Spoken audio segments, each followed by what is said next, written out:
According to a Buddhist legend, Mahākāśyapa, the real Mahākāśyapa, the monk, one of the foremost disciples of the Buddha, is still alive today on earth. I want to tell you about Mahakasyapa so that you know how great he is, even as a human, as a person. Not to talk about a saint. He really is a saint. Just like the Buddha, he was a prince, but he renounced everything just to look for enlightenment, to attain Buddhahood. Mahakasyapa was even married to a beautiful woman, the most beautiful woman that anyone could see at that time. In the evening, the girl was crying, after the wedding night, she was crying. And then Mahakasyapa asked her what's the reason.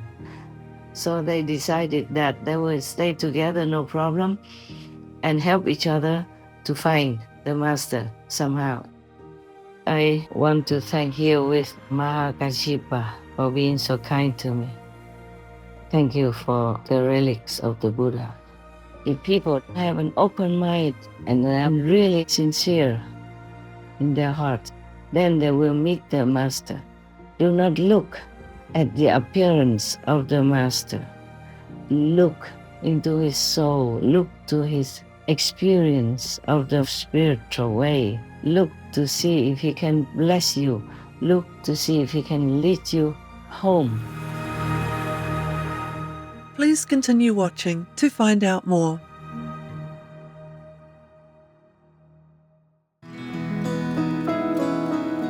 On Sunday, July 14th, 2024, our most benevolent Supreme Master Ching Hai, vegan, amidst her intensive meditation retreat to benefit all beings on the planet, took time to send an uplifting message highlighting the life of the venerated Mahākāśyapa, vegan, one of the foremost disciples of the worshipped Shakyamuni Buddha, vegan.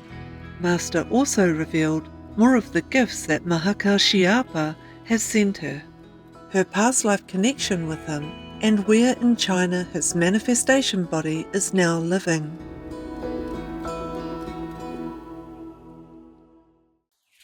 Hi there, all the beautiful souls that descended into this world to give benefits to all others, as many as you are capable, according to God's grace and God's will. I'm glad you are in this world, and I love you for that, and I thank you for that. Even if you do some little good to others, even though you think it's little, but it could mean the world to the receiver. At least your soul is pure, your heart is benevolent, as you are worshiping God, praising all the masters, and thanking all the noble souls who are doing God's will for the benefit of all.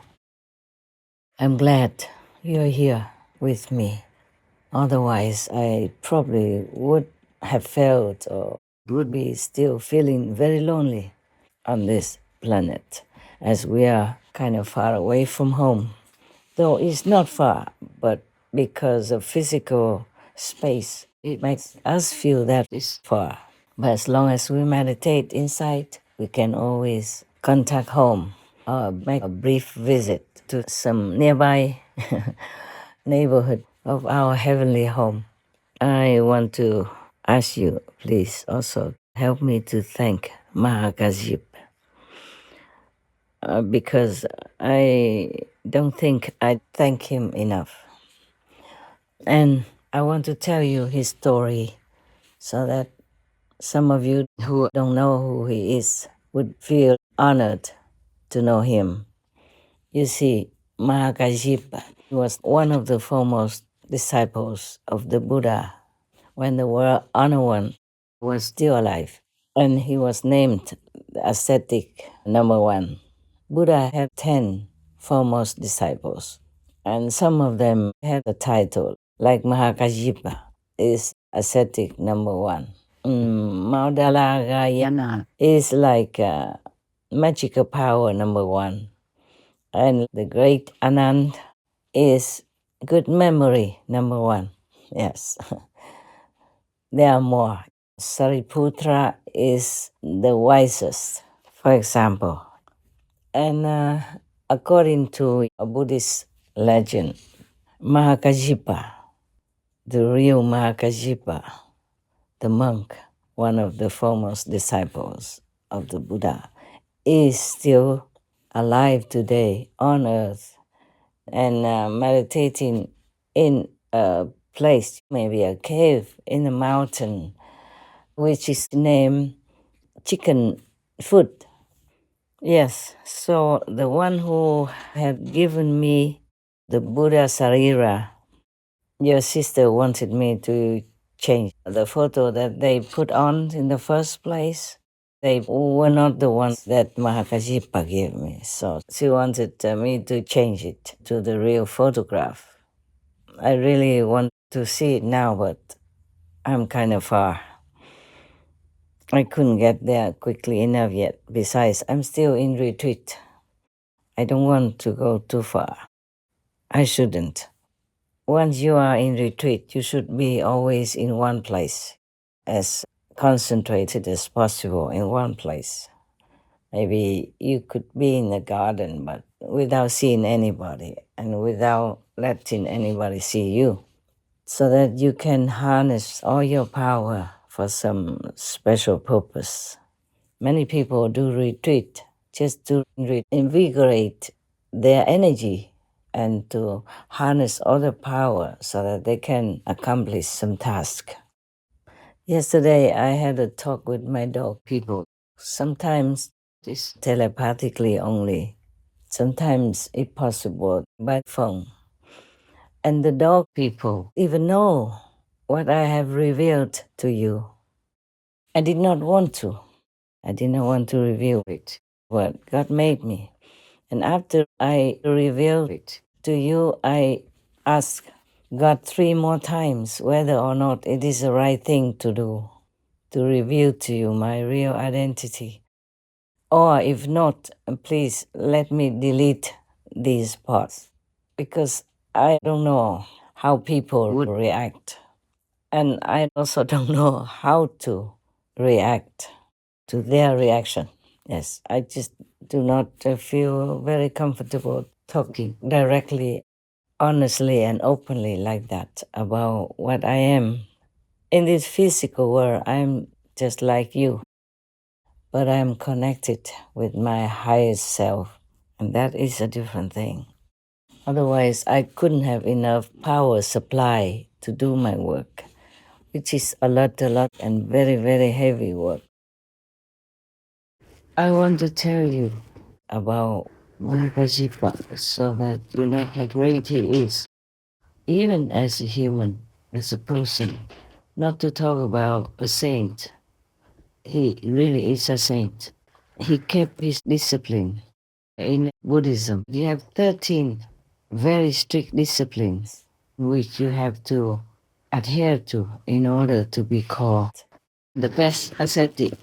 Like you cannot eat after noon, and you eat only one time a day. You have only 3 layers of monks' robes, and you have to collect the discarded cloth on the street, in the cemetery, or in the garbage area where people throw things away, to make your own clothes.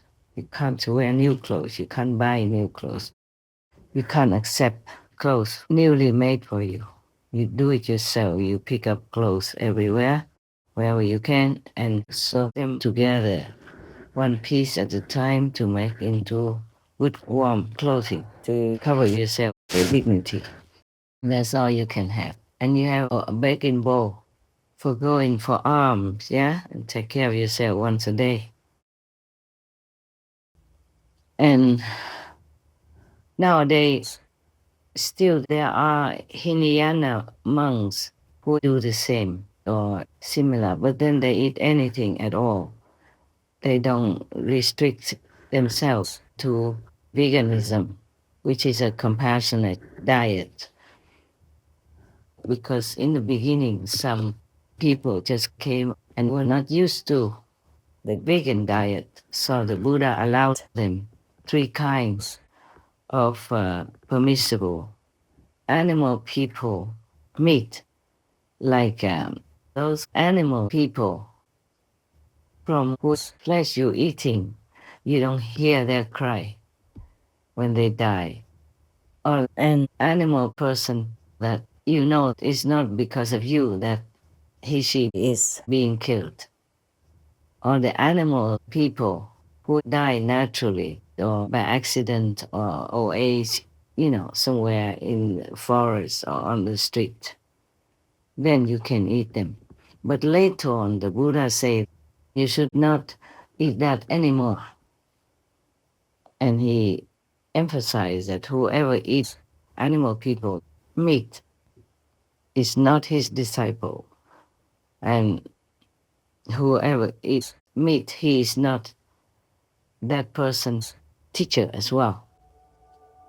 At that time, Arya, or sage Mahamati, or great wisdom Bodhisattva Mahasattva, said to the Buddha, Bhagavan, or world-honored one, I see that in all worlds the wandering in births and deaths, the enlaced animosities, and the falling into evil paths are all caused by meat-eating and cyclical killing.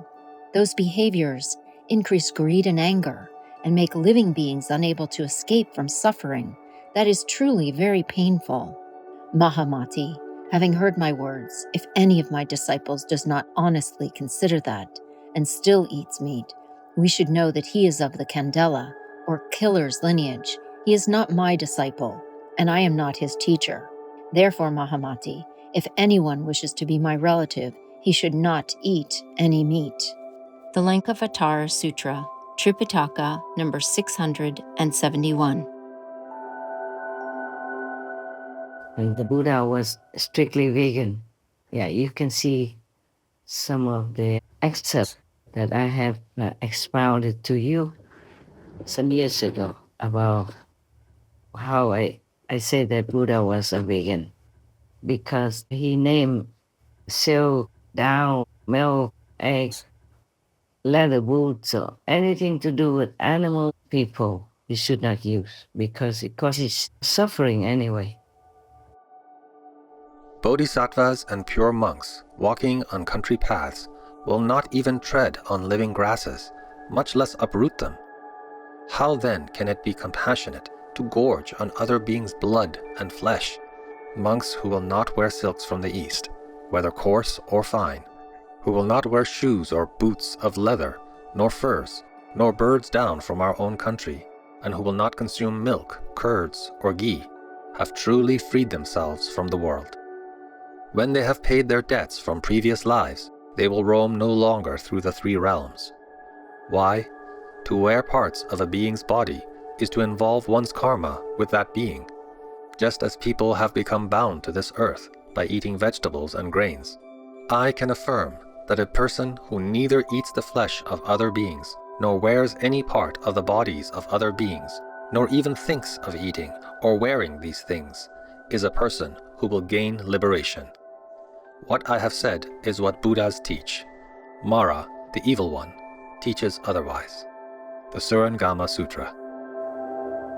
Even if that animal person is not killed because of you, if you eat it, then people will have to kill another animal person to sell to other people who want to buy, because you have eaten that portion of animal people. So there's one person missing, one chicken person missing. So if somebody wants to buy, they have to kill another chicken person to sell to you, or to them. The Buddha taught compassion in all of the scriptures that he preached during his lifetime, which was many decades. So if a monk is supposed to follow the Buddha, he should adhere to compassion. That is normal. You do what your teachers do. Besides, it is, should not do things. You should not kill others to sustain your life. Just like you wouldn't want to be killed to sustain other beings' life. You wouldn't be willing to be killed so that a tiger can be filled, huh? No. So similarly, a chicken, a cow, a pig, a goat person would not want to be killed to sustain your life, to fill your stomach.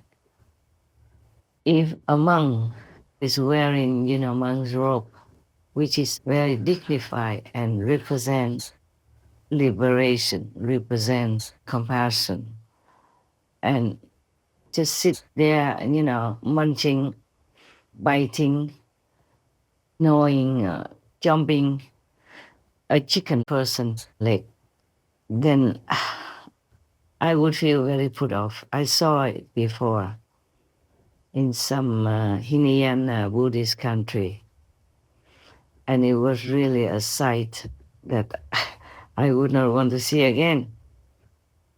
At that time, I was still, married, a householder.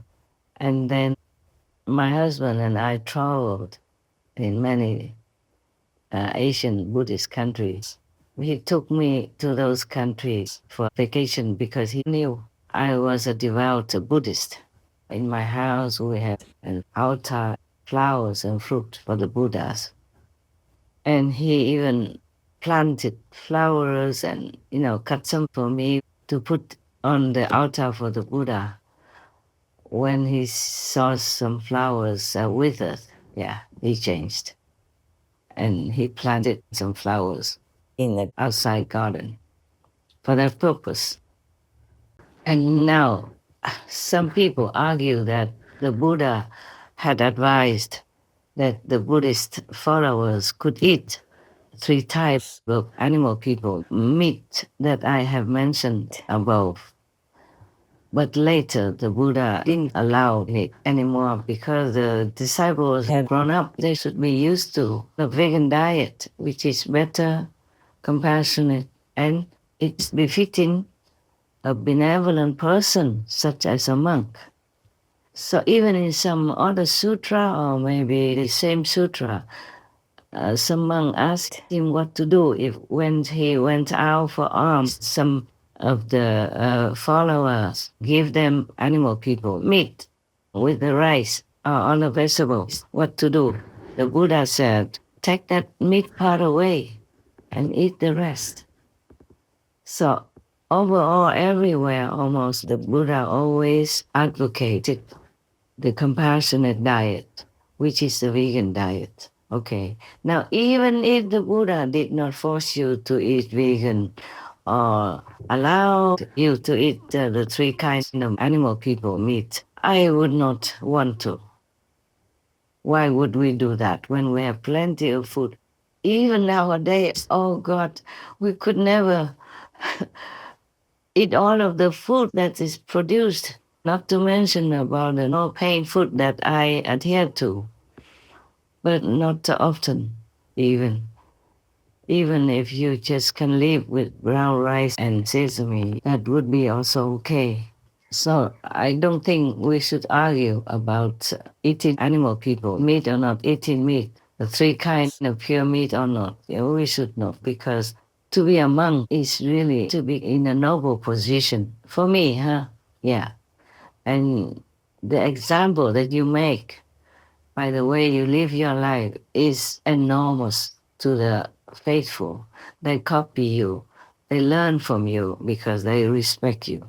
So we would like to make a very, very noble example, a dignified example, befitting the representatives of the Buddhas and the representatives of God Almighty on earth. Imagine how this is sound to you if you are a child of God, if you're representing God, if you're representing the Buddha, and yet you're sitting there showing that you care nothing about the suffering of another being who was kicking quacking or mooing yesterday or a few hours before you chop it down. It's just normal common sense. For me, yeah. For you, of course, I think it may be the same. Most of you are the same, except some new ones or some at a lower level have less sensitive feelings. But for me, even though there's no pain food, I myself cannot even personally pluck them to bring in and eat when they are still alive.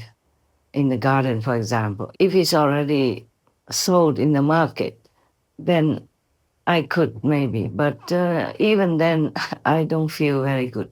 I prefer not to eat them. I prefer just like brown rice and sesame. There is enough nutrition for me to do all my heavy work, mentally, intellectually, and all kinds of other aspects as well. But still, if I can live on just very simple food, then I would be very happy. I wanted to tell you about Mahakasyapa. Okay, Mahakasyapa, he's supposed to be still in that chicken foot mountain, and many people went there for pilgrimage and buying souvenir stuff from there. They believe the souvenir have blessings from the great Mahakasyapa. But he himself, the real monk, is staying in that mountain. Nobody can see him, of course. He's hidden inside a cave within the mountain. But he himself has just a manifestation body. And that body is in China as a human, just doing what we're doing as a human. So you see, we all have a duty. Even as you are human, but who knows, maybe you came from a higher heaven and you are still in the higher heaven, your soul, your real self, and you are connected here on earth with your physical body through this kind of silver cord that keeps you alive on earth. As soon as that cord is cut or severed in some way, then you can't stay alive anymore.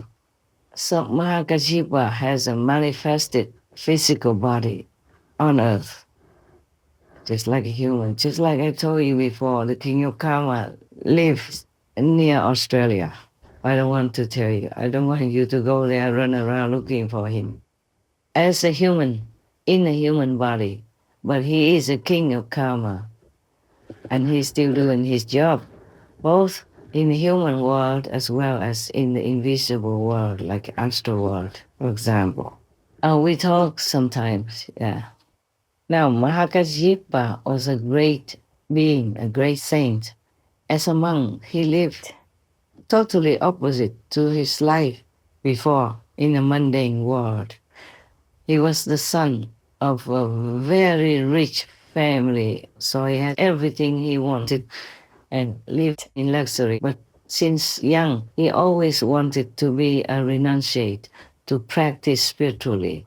He didn't want to stay in the house, continue his business, or enjoy the luxury. Just like the Buddha, he was a prince, but he renounced everything just to look for enlightenment, to attain Buddhahood.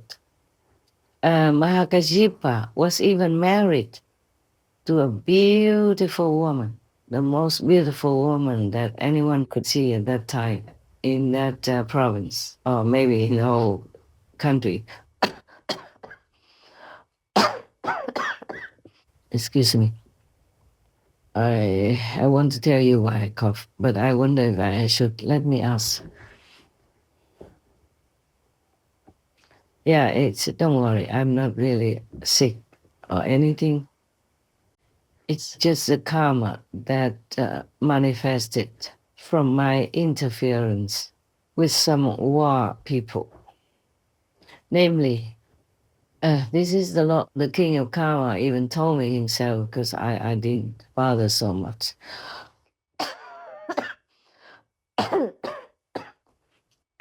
Sometimes the information just came to me voluntarily, naturally, without me searching for it. Or maybe sometimes I think about the question in my mind and then some king of different department would tell me, would give me a message. There are many kings of different fields, different missions. They all came to me one day because I was called King of Kings of Kings of Kings. Yes, and that also means King of all the past kings, and King of the present kings, and King of all the future kings. That's why. And there are many of them. King of Peace, King of War, King of the Wind, King of the Stars, King of the North Star, King of the South Star, King of Benevolence, all kinds of kings. Even King of the zealous demons or King of zealous ghosts, they all came to me one day. When was it? Was me last year then? Last year, sometime in April, yes. Some occasion, they all came just to pay respect. I don't bother them that much because they are busy, they're doing their job. And only when really necessary for some information, I would call upon them and we talk. So we don't talk a lot, like the way I talk to you. I wasn't aware of such a serious name before. I thought it was too long and they should cut it short. If they want to call me King of Kings, okay. And the other ones that just say, oh, case. Oh, case means of kings. K, oh, case. Something like that. When I was writing something and they spell it out to me, I said, don't make it too long. I'm lazy to write. So that's why I was telling them like that. And I say, why do you all have to keep calling me this? It takes too long. Because sometimes they have to spell it to me and they don't call me just you and I. They call me King of Kings of Kings of Kings. And it's just too long for me. So one day they all came and say, this is why we call you King of Kings of Kings of Kings, because you are our king. And in the future, when other kings come, you will also be their king. And in the past, you were also king of all the kings. So now you know also all these questions in your mind, why I have this and that title. I didn't ask for it. The first time, I also didn't know it was me who talked to me. So I asked, who is it? And I told you already, I said, this is the ultimate master. I said, oh, we're very honored to know you. So the voice said, it's you yourself. There was an accompanying being next to the King of Kings who would tell me this and that and others. Introduced my title to me, which I never thought of. Too busy, and what for? Even if I'm King of Kings, what good does it do me anyway, yeah? I renounce everything already. It's just that I have to still keep remembering some, because that helps me to draw out much more power so that I can use it to help this world as much as I can. That's the reason why I still need the title, some of them. Okay. And I never thought I would tell you that I'm Maitreya Buddha or the king of Dharma wheel turning, because I never thought about all these things. I'm too busy working every day. Just like if you graduated or if you're a doctor, you can't keep thinking, oh, I'm a doctor, how wonderful, how great. No, you're just taking care of your patients. That's all. It's only the patients that keep reminding you that you're a doctor. People who you are dealing with remind you that you're a doctor because they call you doctor this, doctor that. Yes, they even call your wife Madam Doctor, even if she doesn't have any doctor degree, because she is the wife of a doctor. Yeah. In German, they call a doctor's wife also Mrs. Doctor. Yeah. Frau Doctor. So it's nice. See, if you're a woman uh, and you want to be called doctor, just marry one. Very convenient. You don't have to study many, many years and working so hard for your doctor degree. Ah, what else do I want to tell you? I keep telling things and it jumps from one thing to another. Mahakasyapa never wanted to marry, but his parents wanted him to marry, of course, because his son, and he will inherit all their business, their properties, and he will have children for them and all that. So they really kept pressuring him to marry, but he said he doesn't want to. And they keep pressuring him. So one day he asked a very famous, very good sculptor, who makes statues, to make a statue as the most beautiful woman you can ever imagine for him. And he brought it home. He said, parents, if you want me to marry, this is the kind of girl with virtues, with the heart who wants to also devote to spiritual practice. Then I will marry her. Oh, that was difficult for the parents to find such a beautiful girl. They didn't even know where. And then he said, okay, then let him leave home to beg for alms everywhere in the world, anywhere in the country at least, to find that woman for them. So the parents, because of the prospect that he is going to marry, let him go. So even then he was very young, but he already had this kind of monk mentality, monk spirit, monk's heart.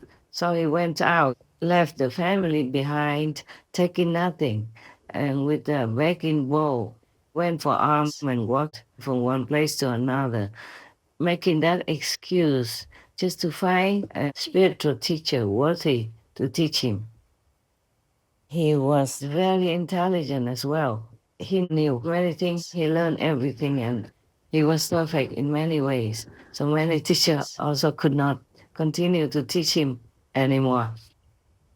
But as fate would have it, the parents somehow had a friend who found this beautiful girl who looked exactly like the statue that he had made, even though he never met her before.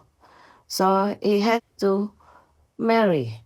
And the girl that the parents wanted him to marry also had a similar spirit like him. Didn't want to marry, just wanted to find a master and practice spiritually. So somehow she was very sad to have to be forced to marry because her parents were so eager to marry her because his family was very, very rich and he was also good looking, educated, virtuous, gentle, sweet, and all that. So she could not, argue with the parents. In the old times, whatever your parents said to you, you just had to obey, especially in the matter of marriage. They picked your partner for you. They picked your husband, your wife for you, and you couldn't say no.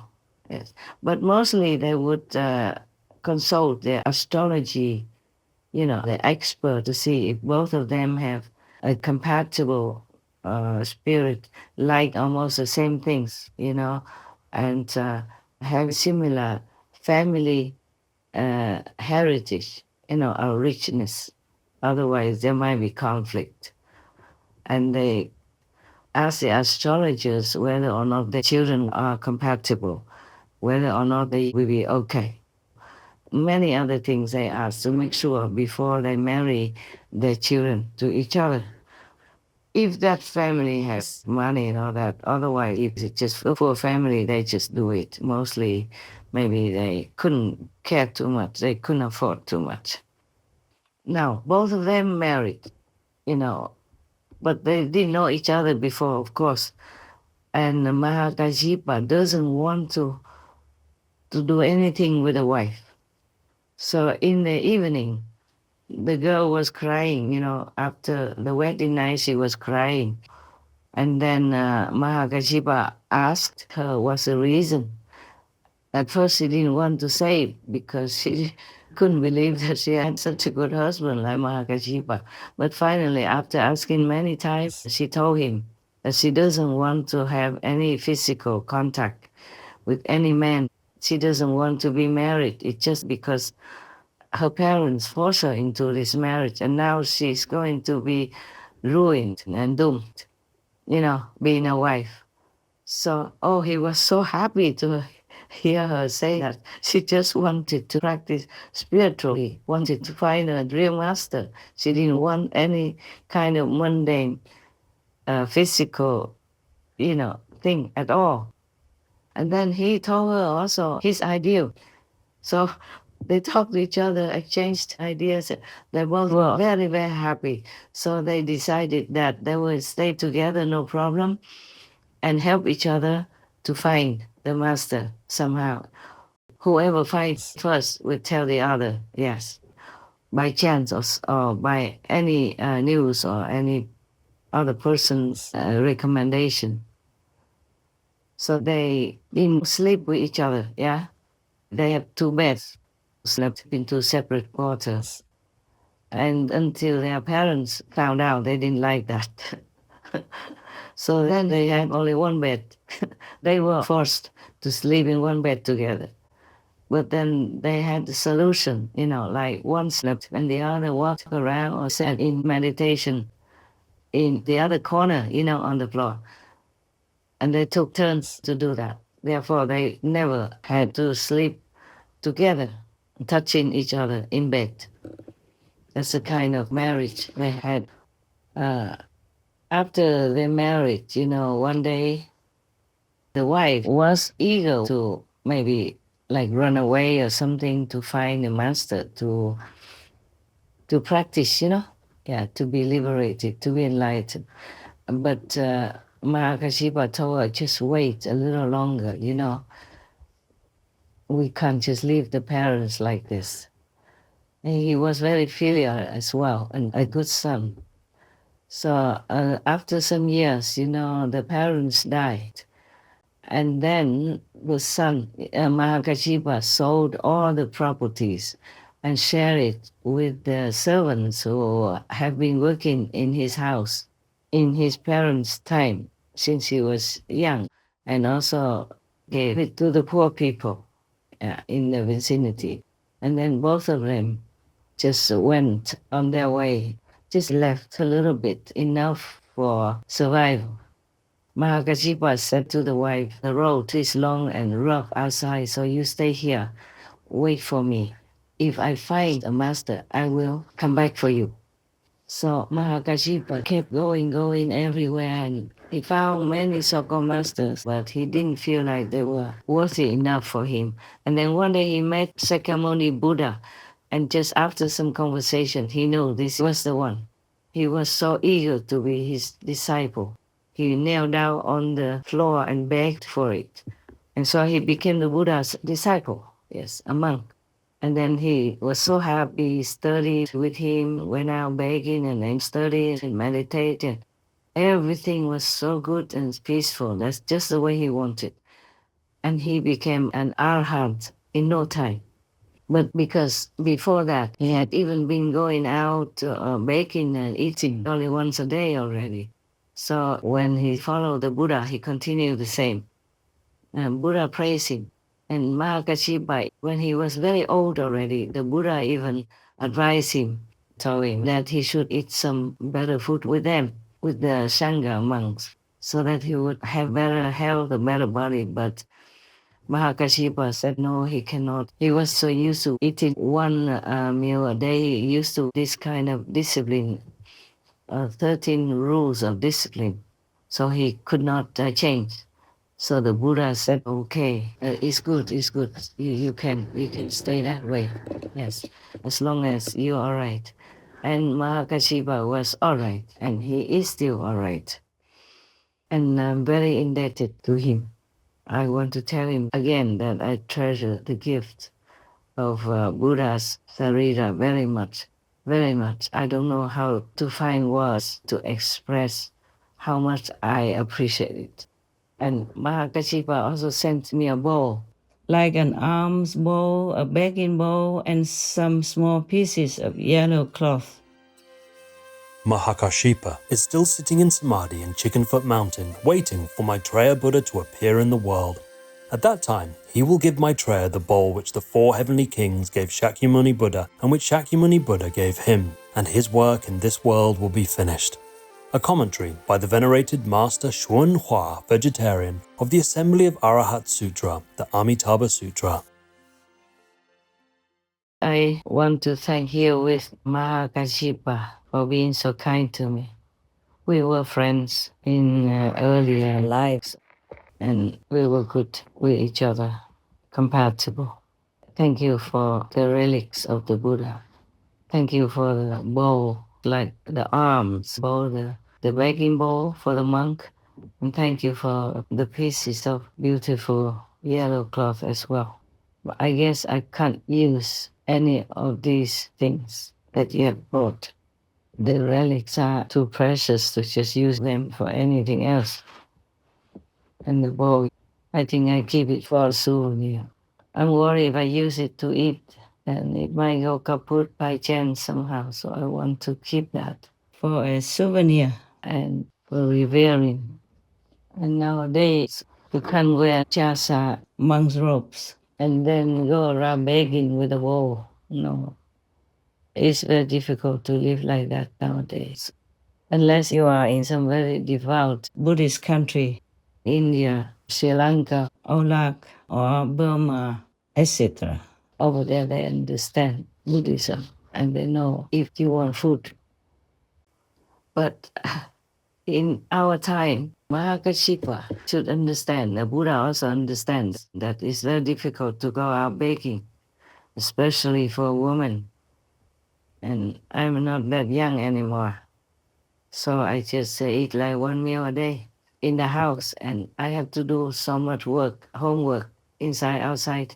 So if I keep going out and baking and coming back, I don't think it'd be convenient for me. Even though I would love that free life so very, very, very much. Now, Mahakasyapa, he was already an ascetic, so spiritual, he learned some with other masters before the Buddha. So how come he still had to find the Buddha in order to realize his holy position as an arhat in a short time? Why did he have to do that? Huh? Why? Because he knows you have to have a guide, you have to have an expert, you have to have this master who transmits the way to you with the master energy attached to it, in the beginning at least, to help you to go back into the inside realm where you belong. Yeah, and then slowly you walk home from the inside realm. If you don't have a master, a living master, a living teacher, then no matter what you do, you can say 99% is not fruitful. Even if you can achieve some meditative power like a seer or some yogic power or something, it's not complete liberation, it's not Buddhahood. You will be reborn again on earth, and then God knows if you can still continue to control your life in virtue, morals, and beauty or not. Without a real transmission of inner power to you, to open your own power, it's a very slim chance that you could enlighten yourself and reach liberation, or if learning some other method that is not suitable, that is not the ultimate. And after Mahakasyapa sent for his wife, she came study with the Buddha, and in a short while she became an arhat also. It means saint already. During the Buddha's time, sometimes the Buddha just talked to somebody, they came and talked to him, and the Buddha explained to him, expounded to him the truth, and then that person became enlightened and attained some level after meeting and talking to the Buddha. It's not because of the Buddha's talk or voice. It's because of the power emanating from it. And or also that the Buddha will teach that person a method to practice. Maybe light and sound method, the way you are practicing. So it's not like you can just repeat or learn from somebody else, second or third hand from the Buddha. That means produced from the Buddha's teaching, and then you can be enlightened. You see, it has to be a living teacher. And many other monks also like Ananda and other persons, they have to be under the Buddha's merciful guidance with tremendous power from within the Buddha himself. Because he doesn't just impart to you the right way or even a mantra, but he imparts to you also his energy to support you, to uplift you, just like a blood transfusion until you become well on your own, which in this Dharma ending time is rather more difficult than in the Buddha's time. But we can make it, and we have made it up to now. We still can continue to make it. And we will not leave the suffering people or beings as long as we're still alive. We try, even though it's hard, it's heavy karma, and it's all kinds of restrictions and limitations. For example, how I live my life now, it's like imprisonment. I can't even walk out, go even just a few hundred meters for a walk or anything like that, you know.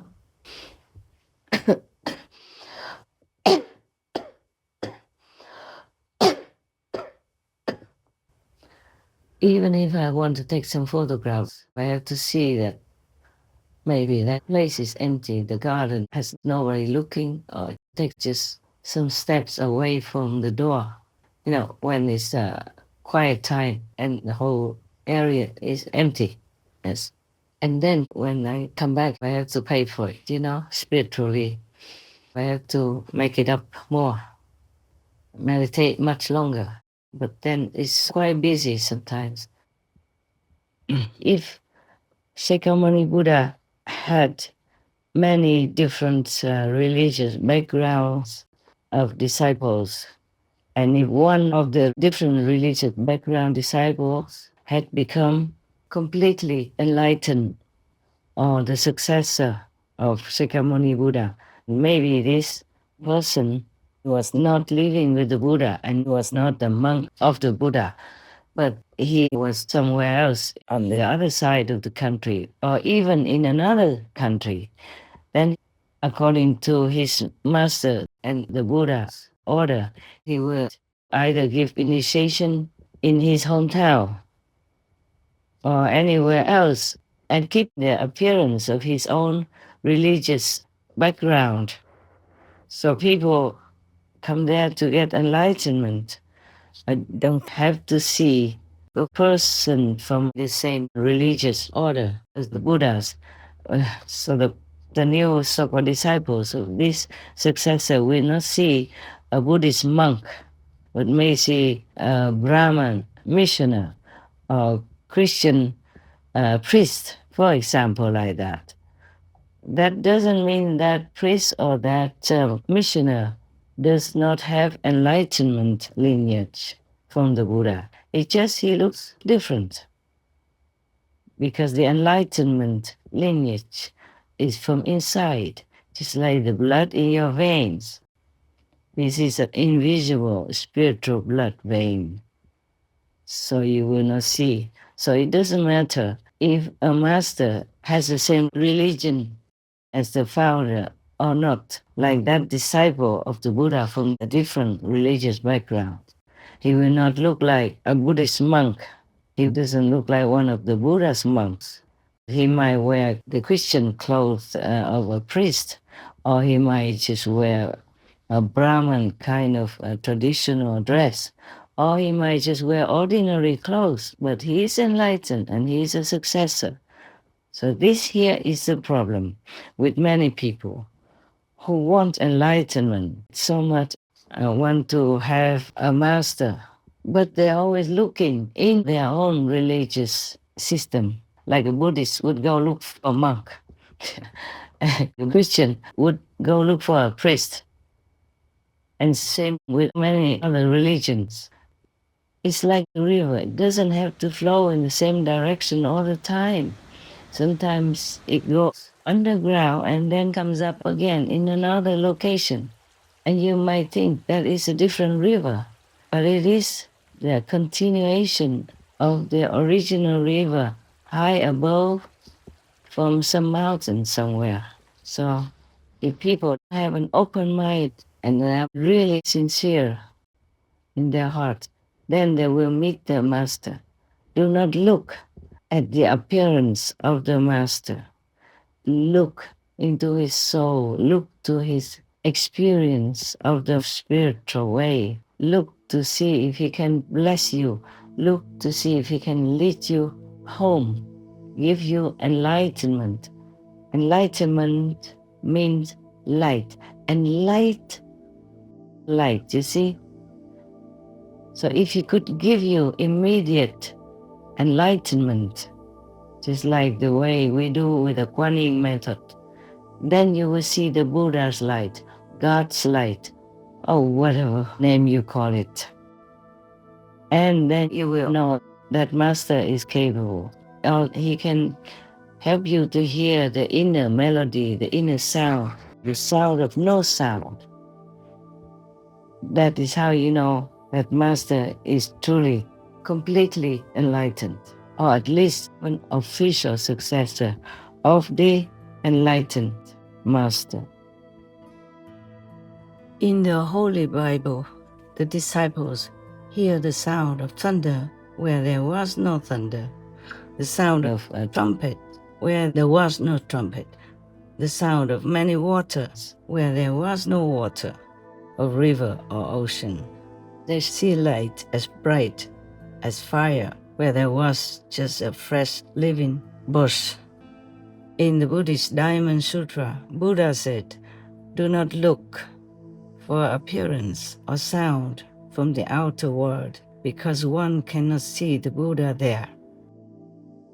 The Kuan Yin method gives you immediate inner experiences of the inner world, of inner light without light, of inner sound without sound.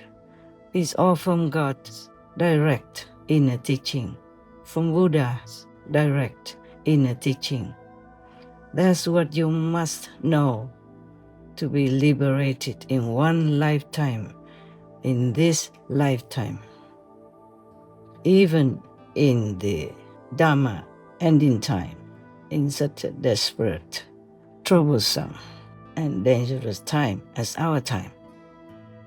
So it depends on your luck, hey? Okay, but the criteria is that you have to see the light of heaven and hear the voice of heaven, the word of God, the teaching of the Buddha directly. That's the criteria. Because if you look for your own religious kind of system, the priest, monk, mullah, imam, prophet, or whatever you name it, then you might be disappointed. Because as I said, like the river, it runs elsewhere. It doesn't stay in that same place all the time. After a while, it disappears underground and then it emerges again elsewhere. So enlightenment is what you seek, not the outer appearance of someone who should impart that enlightenment to you. So just to say that you can be enlightened alone without the Buddha, without the Master, is something almost like impossible. Like you polishing a brick, hoping to make it into a mirror. No, not at all, no good.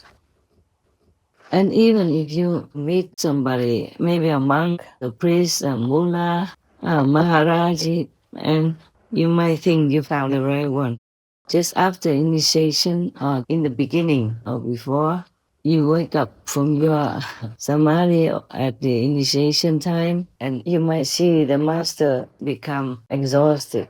And sometimes if you have your third eye open or your clairvoyant ability with you, you can see the master maybe being punished, being beaten up by those negative demons that jump out of your being and other initiates at the same time. And maybe the master can get very sick, either immediately or, a little while after. And then she needs to recover her spiritual strength. So we really are in debt to all the masters in the past and present for sacrificing themselves to the utmost. Some disciples have very heavy karma, but the master never asks what he did before, how he will repay his kindness. No, nothing. It's all unconditional. It's all love, guidance, and truly caring in God's grace. You feel the love. If truly is a real master, the moment you meet them, you will feel something that lifts you up. Even if they just give you a test, like, okay, close your eyes and recite this Buddha's name or your religious founder's name, then you immediately will enter into samadhi. Or before, he did not even need to tell you any instruction yet. Yeah, because our master power is beyond imagination. The stronger the master, the more she can take more souls back to heaven and make the disciples more comfortable in the physical life. Until then, only the lucky ones in the world truly meet the good master. Okay, if I have any other things to tell you, I think I talk more later. It's no rush. May God bestow upon you all the best. Not necessarily money or possessions, just the best. May you be well, may you be blessed, may you be loved. Know it and feel it. Please do meditate well. Thank God, praise God. Thank the Master, praise the Master. And you will be graced with abundance, physically, emotionally, and spiritually. Amen. So long. Most merciful Master, we are ever grateful that you continually share such precious spiritual knowledge that we otherwise never would know to inspire and elevate us all. You set the absolute best example of how we should conduct our lives. Our deepest gratitude for reminding the world again and again that we must seize the very rare opportunity to gain self-realization while we still have a human body by finding an enlightened master and practicing the meditation method they impart. May God Almighty ensure everlasting serenity, calm and security for Master, as well as the very best of health and wellness. To learn about the fairies who inhabit plants and how they've shown their love and respect to Master, the reason Master eats only one meal a day, and the negative effect on Master from shouldering the karma of certain soldiers who've returned home from war, please tune in on Tuesday, July 23rd, 2024 on Between Master and Disciples for the full broadcast of this message. Also, for your reference, please check out the previous related Between Master and Disciples messages, such as the Buddha or Messiah we have been waiting for is here now, the preciousness of the human body, cause less pain and karma, plants to eat, etc. To view these and more related Between Master and Disciples messages, all free for download, please visit suprememastertv.com and search for Story Mahakasyapa.